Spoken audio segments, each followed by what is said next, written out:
National Interest this week talks about Pakistan's sort of unprecedented and very interesting national security policy document. Now, this national security policy, a kind of national security doctrine, if you prefer to use that word, that sets down Pakistan's national security approach, objectives, methods, and approaches for the next 5 years, that is 2022 to 2026. Now, it is actually a much larger document, but some of it has been kept confidential as they announce.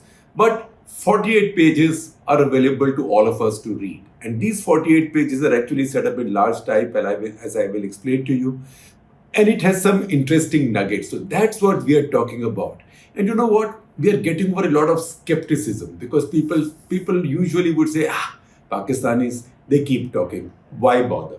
So I'm starting by saying it is so comfortable, safe and gainful to dismiss anything coming out of the Islamabad establishment as a load of rubbish. Old wine in old bottle, or sorry, not wine. Old lassi in old bottle, if you prefer that. That's been the default position on the Indian side for a long time. It is fully reciprocated, if even more rudely, by the Pakistani side. Now, looking at the Pakistani National Security Division's new national security policy, we are eschewing that temptation of dismissing it out of hand. And there are three reasons for commending this document.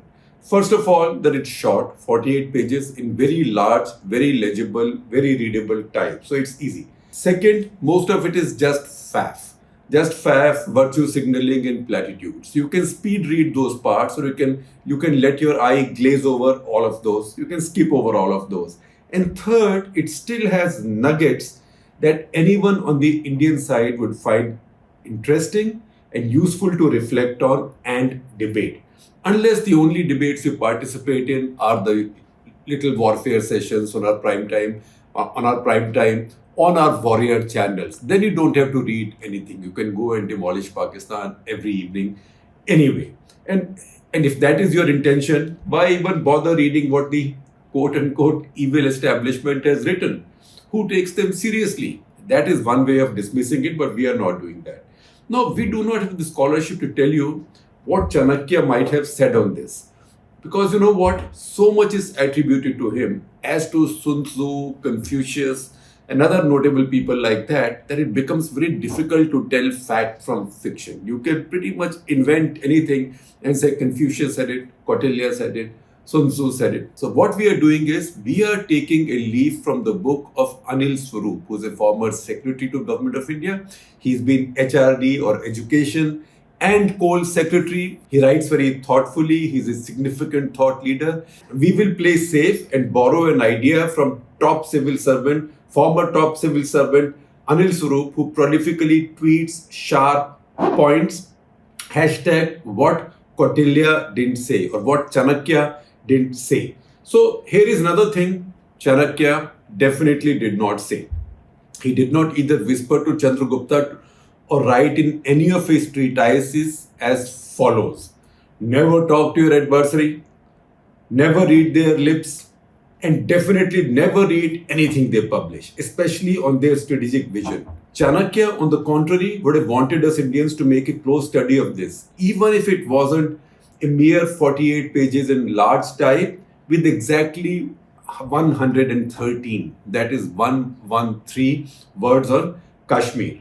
Now, chaff is easy to discard from this statement because a lot of it is just, as I told you earlier, a lot of it is just virtue signaling, platitudes, etc. And that's the most of the document. But if you do not allow old contempt of the Pakistani establishment to cloud your curiosity, you might find these 5 nuggets. Let me go over these one by one. Number 1, that Kashmir merits only 113 words and is among the smaller segments in this planned document is curious. And what it contains is less important than what it doesn't. There isn't, to begin with, any demand of the reversal of the changes that Government of India, Modi government, carried out on 5th of August 2019. Now, that's been the persistent demand of Imran Khan. He's always said no further improvement in relations, no further contact, no further movement with India until these preconditions are met. That means the changes of 2019 5th August are reversed on Article 370, etc., etc. There is no mention of that. And in fact, Imran Khan has been so firm on this that earlier last year, when his army had wanted restoration of trade links with India, in fact, the Army Chief General Bajwa had even mentioned it, Imran Khan had pushed back at the army and said nothing of the sort will happen unless my preconditions on Kashmir are met. Now, in a document signed by his national security advisor, it looks like they have stepped back from that position. Further, what do they want on Kashmir? As per this document, or the 113 words on Kashmir that this document contains, well, it takes me back to my first interview in 1991 with Nawaz Sharif, who had recently become Prime Minister of Pakistan for the first time. We were talking about many things. He was quite warm and forthcoming, as he usually is. He even said, I'm opening up my business, I'm selling away my public sector, and even Indians can come and invest money in Pakistan. They are welcome, etc., etc. And there I popped the question on Kashmir, that what will be your view on Kashmir? And he then sort of smiled charmingly and turned to Mushahid Hussain. Mushahid is now a senator in Pakistan. Then he was information advisor to the Prime Minister. He turned to Mushahid Hussain and he said, Mushahid साहब, कश्मीर के ऊपर वो क्या line है जो आप हमेशा बोलते हैं, ये आप ही बताएं तो बेहतर है. Right? That means on Kashmir, what is the line that you speak, Mushahid Saab, which means the official Pakistani line? It's better that you restate it, because he did not want to take any risk of getting something out of place there. Now, if you look at these 113 words, this is not very different from the lines that Mushahid Hussain had spoken that day on behalf of Nawaz Sharif. Now, from Imran Khan of 2019 to Nawaz Sharif of 1991 is a big step back in time. Now, it may change tomorrow. You might even say, because people say these things, that Imran is so dim that he's probably not even read the document. But remember, he's written the foreword on this document. And he might say something tomorrow that looks like he's going back on this, but so far so good, we haven't seen any indication for that. Now, are there reasons for that? We can only explore these points and make some what we think are intelligent guesses. You tell me whether you agree with these or not. In fact, I'm also sharing with you that Kashmir para on the screen. You can read that para, you can take a screenshot and keep it.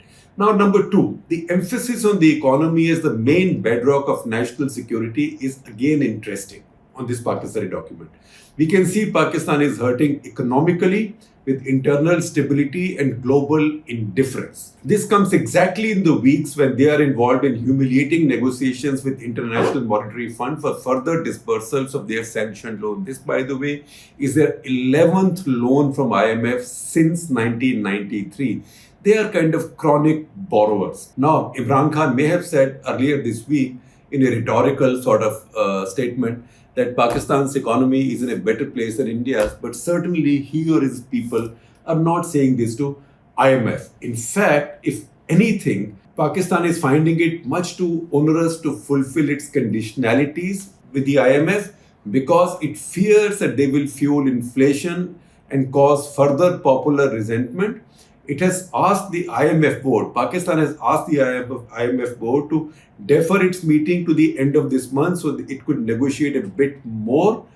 And Pakistan, meanwhile, is weighing the risks in losing this bailout or raising prices of goods, utilities, taxes, and passing a new law. That's most important. Passing a new law, that's what IMF insists on, that Pakistani parliament should pass a new law constitutionally guaranteeing the autonomy of the Central Bank of Pakistan, the Pakistan equivalent of the Reserve Bank of India. The emphasis on the economy, internal stability, threat from sectarian strife, and internal separatist movements underlines a much more inward-looking Pakistan than we have seen for 3 decades now, which brings us to the third point. Third point is, again, it's fascinating how the Pakistani establishment looks at the world. When you start reading Afghanistan, China in the foreign affairs section, Afghanistan, China, India, Iran, then you think, oh, they are just going over the list of countries important to them alphabetically. because after Afghanistan comes China, C after A, and India before Iran, like that.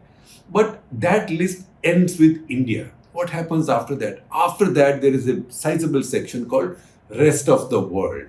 Now, where do you find America? You find America somewhere in that section which says rest of the world. Can you imagine Pakistan writing a foreign policy document and putting America and consigning America to the rest of the world? America was a defining relationship for almost 7 decades now. What has exactly happened? Is it just the price Joe Biden is paying for not having made that phone call to Imran Khan? I am, of course, being facetious here. And the next point brings us to, what does the document say about America? We've discovered that they have consigned America to rest of the world, like and also ran. But what are they saying about America is also important. That much as it cherishes its ties with America, Pakistan does not subscribe to camp politics. Now, that's a bit rich for a country that brought global military and strategic alliances to the subcontinent. In fact, Pakistan is the only nation in the subcontinent to have formally become a member of global security and strategic alliances. And they were with America. It became a member of SEATO and CENTO, both of which were American-led anti-Soviet, anti-communist, strategic/military alliances. So if they were not camps, what are camps? How does Pakistan define camps? So for that, Pakistan now to tell America that they don't believe in camp politics. One, they are referring to the tensions they have balancing their ties with America and China.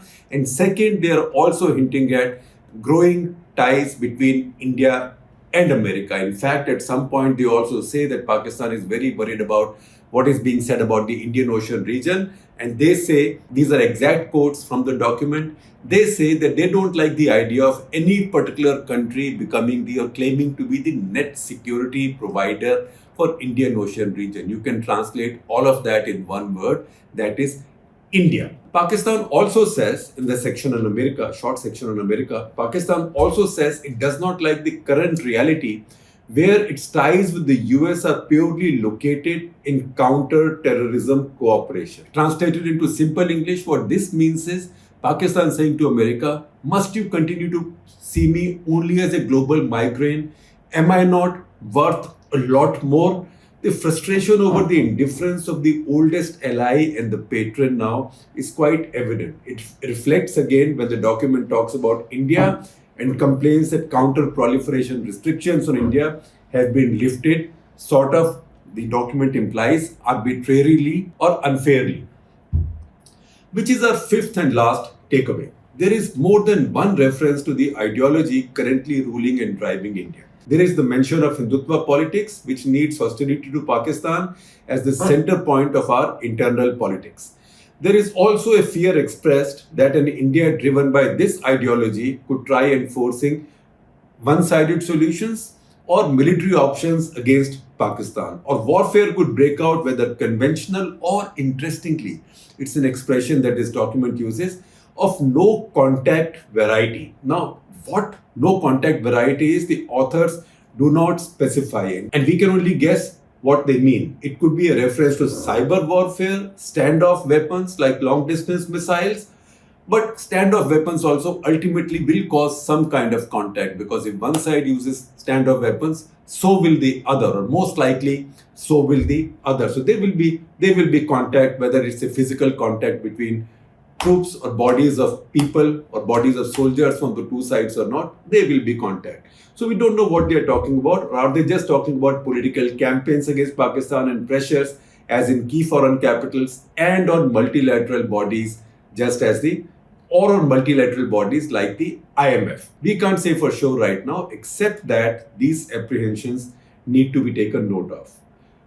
Finally, Pakistan is hurting. It's evident. Pakistan is hurting, looking inwards, and desperately needs breathing space. That's quite clear.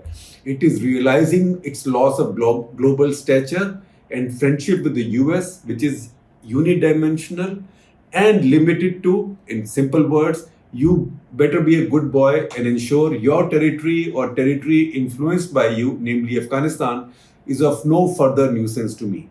And third, that having pushed back at his army thrice last year, once on trade with India, second on allowing airspace access to America for operations inside Afghanistan, and third over the ISI chief's appointment. After having pushed back at his army and army chiefs thrice last year, Imran Khan is now listening to them. At least for now, he's listening to them because his politics and popularity at this point have derailed.